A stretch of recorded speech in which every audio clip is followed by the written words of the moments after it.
untung ruginya fashion khusus yang karakter ya. Sebenarnya dari segi keuntungan ada beberapa. Yang pertama itu kita jelas hemat tempat. Hemat tempat ya. Yang kedua hemat mesin. Yang ketiga pekerjaannya bisa lebih cepat karena banyak. Cuma juga ada kerugiannya. Misal contoh kalau karakter itu harus kuat quality controlnya. Betul. Kita pernah dulu maklun di luar tapi tidak sesuai yang kita harapkan karena memang bentuknya khusus gitu. Jadi pengontrolannya harus kuat. Yang kedua masalah target. Jadi kalau di dalam kan kita kontrolnya lebih enak. Balik lagi ke kontrol. Kalau di luar tidak semudah itu. Gitu. Artinya menjaga karakter itu nomor satu, keunikan tadi, sehingga itu harus jadi pertimbangan pada saat mau maklun ya. Iya, benar. Karena ternyata quality control itu menjadi sangat penting. Jadi faktor penting bagi kami. Jadi kucing tahu-tahu jadi singa gitu kan sih. Itu malah ongkos lagi ya. Malah ongkos lagi.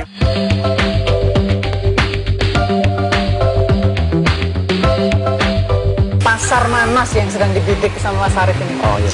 Kalau kita Movida ini membidik pasar menengah. Pasar menengah. Pasar menengah. Iya. Karena mungkin kita produknya juga menengah. Ini misalkan kayak gini gitu ya, kan menarik buat menengah. Cuma memang kalau harganya ditekan ke kelas bawah itu susah. Dan yang kedua memang kita membidik kelas itu karena kalau kita melihat perekonomian Indonesia memang sedang tumbuh ke sana. Pertumbuhan kelas menengah itu sedang tumbuh, sementara produknya juga nggak bisa nih lebih murah lagi gitu ya, karena banyak detailnya. Ini apa ini Mas? Ini matahari. Jadi bunga matahari, karakter matahari, bunga matahari. Oh gitu. Jadi ada memang lucu-lucu ya? Iya. Ini ada lagi nih Mas. Ini sapi kalau ini. Oh ini sapi ya. Sapi. Jadi sebenarnya pasar yang dibidik oleh Mas Arief itu karena kalau kelas menengah itu juga mereka akan ganti baju jauh lebih cepat ya daripada kalau kelas bawah. Kemampuan daya belinya lebih gitu. Kenapa nggak masuk ke kelas yang lebih atas lagi Mas? Lebih atas lagi bisa sih, cuma nanti harus diperbaiki, termasuk salah satunya packaging dan lain. Kita sedang mempersiapkan packaging untuk bulan depan akan ada packaging yang lebih baik dengan bahan yang lebih baik lagi. Ya, dalam memilih bahan yang digunakan, Arief memilih bahan yang nyaman namun dengan harga yang masih terjangkau di pangsa pasar menengah yang dibidiknya.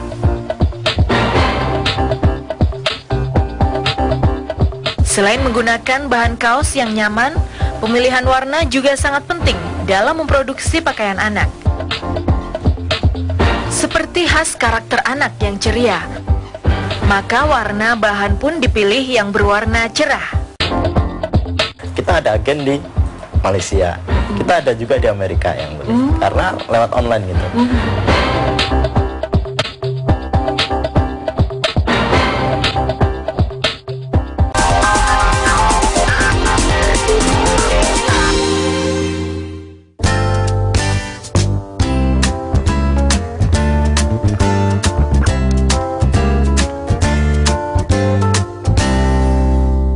Wah, Mas Arief nih lagi banyak anak-anak nih. Iya, ini anak-anak lagi pada main ini. Assalamualaikum. Wah, ini semua pakai karakter nih. Yang ini pakai apa nih? Baju apa nih? Ini ada Ranger. Ada Putri itu. Ada Princess. Ada Princess. Ini ada tadi yang kita lihat. Lebah. Lebah. Iya. Lah ini baru nih. Iya, ini ada sound musik, jaket.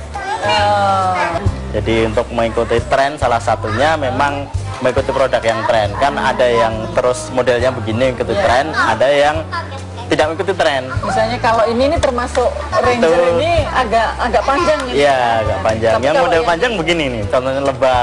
Ini kan modelnya panjang, karakter. Tetapi terus yang seperti ini sesuai dengan pasar sekarang sedang itu, maka harus cepat. Iya, benar. Jadi memang menurut Mas Arief ini bahwa kecepatan untuk mengikuti perubahan karakter di masyarakat yang sedang digemari itu memang jadi kunci. Iya, untuk yang kartun ya. Untuk yang kartun. Untuk yang tetap yang gua atau buan itu tetap begini aja. Ada beberapa yang usianya panjang, ada yang cepat trennya. Kayak kemarin contoh misalkan Upin Ipin itu cukup panjang ternyata. Jadi sudah tidak tayang, sudah tidak booming lagi, tapi permintaan pasar masih tetap ada.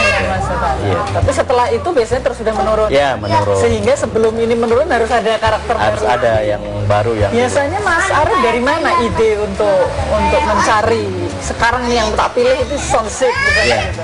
Itu ada dari memang tayangan di TV itu tetap mempengaruhi, tidak menutup. Terus yang kedua itu kita sering riset pasar di Google terutama. Dia kan punya karakter ini dicari masyarakat dalam waktu sebulan itu ada berapa. Karena kuncinya adalah di karakter tadi. Iya.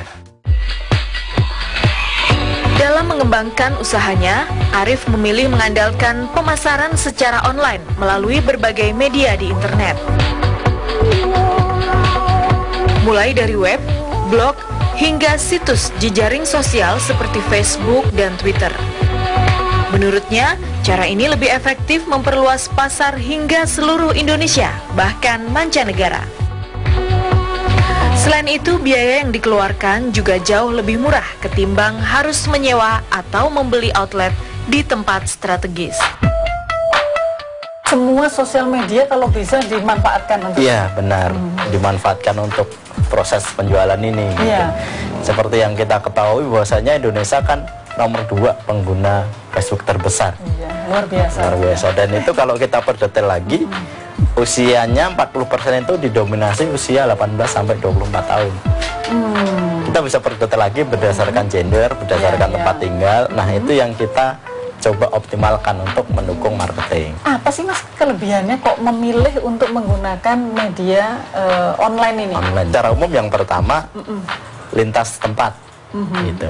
Kita ada agen di Malaysia, kita ada juga di Amerika yang karena lewat online gitu. Yang kedua, 24 jam. Kita tidak perlu menyediakan penjaga toko 24 jam. Besok bangun, lihat cek, oh udah pesanan gitu kan ya. Yang ketiga masalah tempat juga. Kita tidak perlu nyewa toko atau beli toko atau apa. Yang pasti lebih hemat.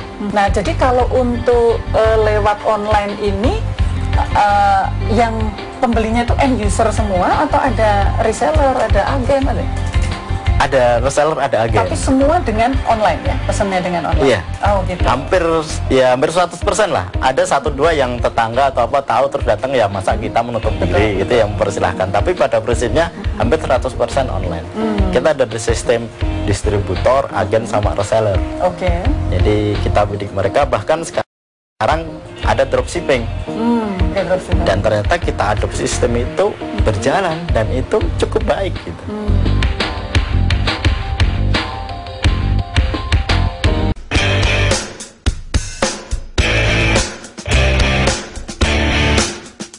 Menurut Mas Arif ini apa sih yang menjadi kunci sehingga bisa bertahan dalam ketatnya persaingan ini? Kalau boleh saya cerita, yang pertama itu kita jangan head to head dengan mereka yang sudah besar. Kita mencari celah pasar yang lebih unik, yang lebih menarik yang kita masukin. Terus didukung dengan ya tentunya manajemen yang baik.